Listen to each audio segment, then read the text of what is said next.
আর কিছু কিছু মুয়াজ্জিন আযান দেয় শিয়ালের এরকম মানবে না, কানের মধ্যে আঙ্গুল দুটো দিয়া পুরা মানুষ বেতন নাই, বেতন ছাড়া আযান আল্লাহু আকবার আল্লাহু আকবার আছে না? ওই আযানে কি মুসল্লি পারবো? মুসল্লি আর খেতে খাইতে ঘুমায়, আযান দিলে কর করে আযান যাতে খামের গোড়া কাঁপে।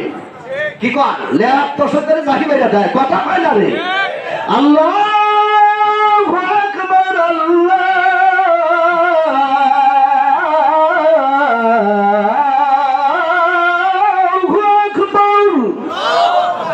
কি কয় এই আযান দিলে ইসলামপুরে নামাজ নাও পড়লে কয় কবে হে আল্লাহ একজন আছে রে, নামাজ পড়া দরকার আছিল, মরা তো লাগবে, একটু আফসোস করবো। ঠিক না ঠিক? আল্লাহ তাআলা আমাদের নামাজ পড়ার তৌফিক এনায়েত করেন। হুজুর করে বেতন বেশি দেয় রাখবো, আলেম ওলামা বেতন আল্লাহ বেশি দেয় রাখবো, তাদের সংসার চলে কি না? খালি মসজিদে ক্যাশ করেন, বেতন দেন না, ওরা খাইবো কি? এদের নামাজের মধ্যে তারা আলহামদুলিল্লাহ রাব্বিল আলামিন কবে 10 তারিখ দিব বেতন, তারপরে বাজার মনে হয় কি কয় ছেলে পেলে কি খায়, মানে কেউ মিদ্দিন যায় কেনা বলে যায় কেন তাই বান্ধবী কালা সরন্ত নাই কে বাড়িতে গেলে বউ কি কয় আল্লাহু আকবার, কথা হয় যাবে। এই যদি হুজুরের নিয়ে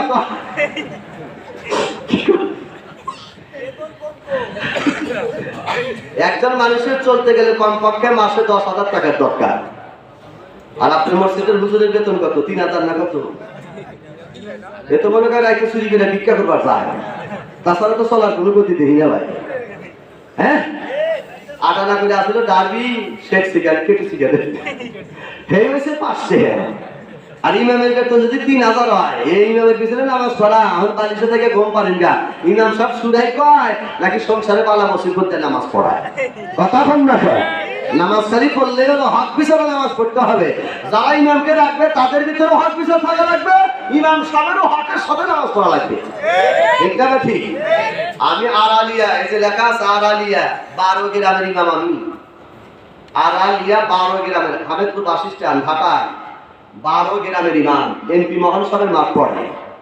12 গ্রামের যদি 12 জন একটা করে যদি ইমাম থাকে তাতে কয়জন হইল? 12 জন। একটা ইমাম সাহেব, তারপরে একটা মুয়াজ্জিন সাহেব, 36 জন ইমামে আমার সামনে নামাজ পড়ে। আমি 10,000 লোকের নামাজ পড়াই আলহামদুলিল্লাহ। ইন্টারভিউ দেওয়ার জন্য গেছিলাম 36 জন। আমি গেছিলাম ড্রাইভার হয়ে, আমার ভাই হলো বিশাল বড় শিক্ষিত একজন চাস্তো ভাই, ওনার ড্রাইভার হয়ে গেছি। প্রশ্ন দিচ্ছে, প্রশ্ন দিয়ে দিলাম ভাই আমি তো কিছু কিছু পারি। তুই হলো বক্তা মানুষ, তুই কি জানিস? মানে একটু শারীরিক ভালো তো, মনে মনে করলাম জানি না, তো পরীক্ষা দিয়ে দেখো। পরীক্ষা দিচ্ছে আমি 95 পেয়েছি, ওরা 45ই পাই নাই। এমপি সাহেব ডাক দিয়ে ইউসুফ বললাম আমি সাদা একটা পাঞ্জাবি, তখন স্বাস্থ্য ভালো, তখন ডায়াবেটিক ছিল না আমার, আমি তখন 75 কেজি ওজন ছিলাম, এখন তো মনে হয় 69 68 কেজি এরকম আর কি। তখন চেহারা খুব ভালো, তাই তো দাঁড়াইলাম বলে আমি নাম কি ইউসুফ মোল্লা, অল্প বয়সে মোল্লা, জাতি মোল্লা, অল্প বয়সে আবার কি 2013 থেকে আপনি নামাজ পড়ায়। আচ্ছা গেছি নামাজ পড়াইছি 7 বছর ধরে পড়াই, যেখানে মানিকগঞ্জের পীর সাহেব 12 বছর ধরে হোসেন বিএসসি সব পড়াইছে, যার লক্ষ্য মুরিদ সেই মানে এখন আমি পড়াই। আমি কোরআন হাদিস দিয়ে কিছু আলোচনা করার চেষ্টা করি ইনশাআল্লাহ। ভাইরে বেতন দিতে হবে, একটা মাঠ পড়লে আমাকে 20,000 টাকা দেয়, 20,000। আমার যে হুজুরে রাখবেন তারও সাফাই সুদ থাকা না, কত হুজুর আছে কুইসা মুরগির নাগা, কথা কোন লাগে আর বলতে যাবো না, মালও ভালো লাগবো, মানুষের স্বাদ হবো। কিছু হুজুর আছে কুইসা মুরগি হুজুর, এর জীবনে আই গেল হবো না, উন্নতি করা হবো না, ভিতরে সাহস লাগবে, চতুর্দিকে লাগবে। ঠিক না ঠিক? নামাজে যখন দাঁড়াবেন গলায় পেপার লাগবেন, লাইন সোজা করেন, মোবাইল ফোন বন্ধ করেন। আমি যে মাঠে নামাজ পড়াই 10,000 লোকে, মাইক লাগে না, দেখে আমাকে হুজুর বাংলাদেশের সবচাইতে হেল্প বেড়া দি ফামা, আমার ব্যাগে যত দূরে সাউন্ড যায় সে সামনে অত দূর যায় না। শুরু করে দিবেন আলহামদুলিল্লাহি রাব্বিল আলামিন আর রহমানির রহিম মালিকি ইয়াউমিদ্দিন।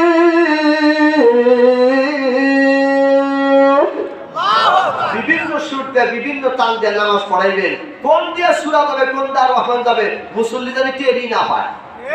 আর কিছু কিছু ইমাম সাহেব সূরা তেলাওয়াত করেন আলহামদুলিল্লাহি রাব্বিল আলামিন আর রহমানির রহিম। পিছনে মুসল্লি পাহাইলে বসে থাকতে ঘুম পাল্লি পাল্টে, মানে মুখের রস আটা কষা কিচ্ছু নাই, কথা বল না কেন? সবকিছুরই কিন্তু একটু যশ আছে না? ওয়ারাতিল কোরআনা তাওতীলা, আল্লাহ বলছে রাসূল আপনি সুন্দর সুললিত কণ্ঠে কোরআন তেলাওয়াত করেন। মারহাবা করেন। তবে কণ্ঠকে আড্ডা আল্লাহ তাআলা বাংলাদেশের সবচেয়ে বড় কণ্ঠ ছিল মহিলা শিল্পীর মধ্যে, নাম তার মুমতাজ। ফাইটা যায় আসিল না আরে মুক্তা ফাইটা যায় বন্ধু দেখুন মৌলায়া আমার বাড়ির সামনে দিয়া রঙ্গ কইরা হাইটা যায় ফাইটা যায়। মনে মনে আমি বললাম যদি ওয়াজ না করে এই শিল্পী হইলাম না, ওবামা মুমতাজ চেয়ারে তুললাম না, আমার কাছে শুরুর অভাব নাই, কথা পাই না রে। আমার বন্ধু দেখুন মৌলায়া আমার বাড়ির সামনে দিয়া রঙ্গ কইরা হাইটা যায় ফাইটা যায় ওরে মুক্তা ফাইটা যায়। 2024 সালের 7 জানুয়ারি নির্বাচনটা শুরু করলো ওই না সরকার খানে, বিপুল মতে ফেল করে মমতা তো হারা যায় ফাইটা যায় ওরে মুক্তা ফাইটা যায়। সংসদে চার্জ পাইয়া ওই না হকার বিটি গান গাইয়াছে সংসদে নষ্ট করছে নীতি। সংসদ হলো ভাগ্য তরুণ সোনার বাংলাদেশ, 18 কোটি মানুষের রেজ হয় সেখানে, ওই জায়গাতে বিটি যায় গান লাগাইছে 2024 নির্বাচনে আল্লাহ ফেল করিয়া দিছে বিটি ফাইটা যায়। কথা হয় না রাগ করতেছেন মনে কয় গ্রামের মানুষ সকালে ঘুমে গেলে মন দিয়েছিল কোন দিকে, তোমরা ঘুমই পারো, ঘুম পাইলেই হলো, বুঝবানি সকালে আলহামদুলিল্লাহ। কি অস করবো ভাই, রাগ করতেছেন আপনারা?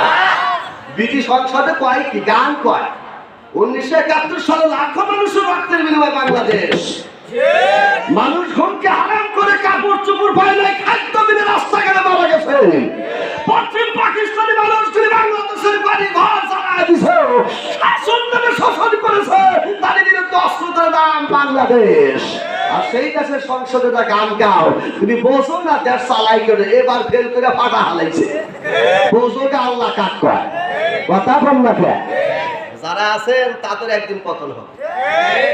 এজন্য কোরআন শরীফ নিয়ে, কোরআন শরীফের আলোচনা নিয়ে, কোরআন শরীফের বিধান নিয়ে চলা উচিত, এটা ফরজ আইন, আপনার চালানোরও উচিত, আপনার সাপোর্ট করা উচিত, ঠিক না ভাই? ঠিক রাগ করলেন না ভাই? আলহামদুলিল্লাহ রাব্বিল আলামিন। ওরা গান করে ওটা সরাজ থাকে, ঢোল লাগে, আমি গান করলে আমার সরাজ ঢোল কিচ্ছু লাগে না, সব আমার মধ্যে আছে।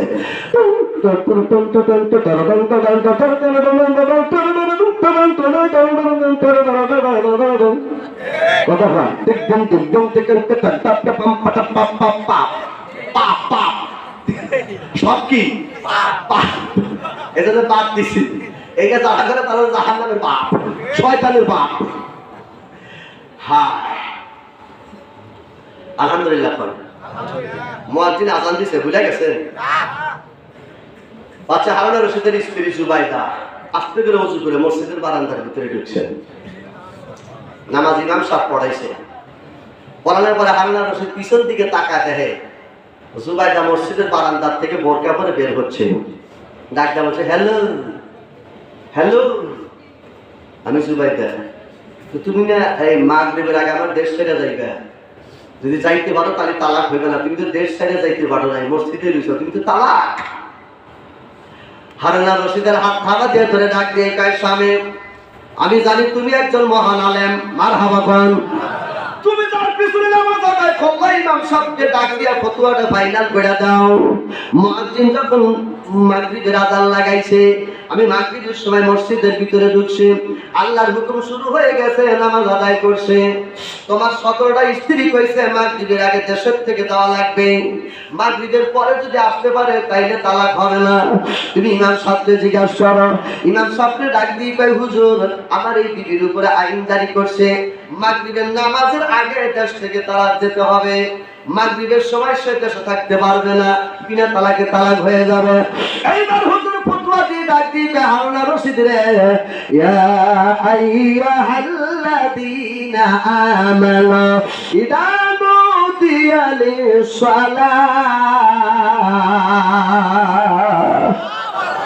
যেই নামাজ ঘরের মধ্যে জুমার নামাজ হয়, যেখানে আল্লাহর ইবাদত হয়, শুক্রবারের নামাজ হয়। এটা হলো আল্লাহর ঘর। জোরে বলেন কি ঘর? এই ঘরের মধ্যে ঢুকছে তোমার বিবি। তামাম পৃথিবী তোমার হতে পারে, দেশটা তোমার হতে পারে, কিন্তু এই মসজিদ ঘর হলো আল্লাহর ঘর। নামাজের আযান পড়ে গেছে, তোমার বিবি মসজিদের ভিতরে ঢুইকা গেছে, ওই সময় তুমিও আল্লাহর হয়ে গেছো, তোমার বিবিও আল্লাহর হয়ে গেছে। তামাম দুনিয়ার মধ্যে আল্লাহর ঘর বাড়ি নাই, আল্লাহর ঘর আর বাড়ি হলো আল্লাহর মসজিদ। এই মুহূর্তে তোমার বিবি আল্লাহর জমিনে আছে, আল্লাহর রাজত্বে আছে, তোমার রাজত্বে নাই।